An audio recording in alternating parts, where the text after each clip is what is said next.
बिस्मिल्लाहिर्रहमानिर्रहीम।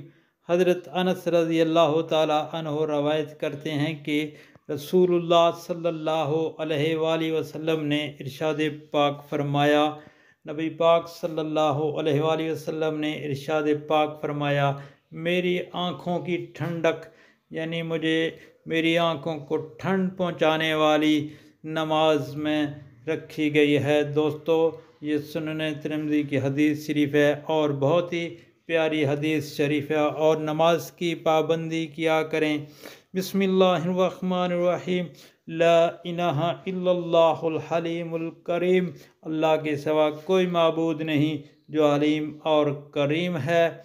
अस्तगफिरुल्लाह अस्तगफिरुल्लाहल्लज़ी ला इलाहा इल्ला हुवल हय्युल क़य्यूम व अतूबु इलैहि। दोस्तों, ये बहुत ही प्यारे कलिमात हैं। हर वक्त अस्तगफिरुल्लाह का कसरत से ज़िक्र करना चाहिए। बिस्मिल्लाहिर्रहमानिर्रहीम। इन्नल्लाहा युहिब्बुत तव्वाबीन व युहिब्बुल मुतताहिरीन। बेशक अल्लाह तौबा करने वालों और साफ़ रहने वालों को पसंद करता है। दोस्तों, इन दुआया कलमात को आगे लाजमी शेयर करें। अल्लाह पर रहम फरमाए।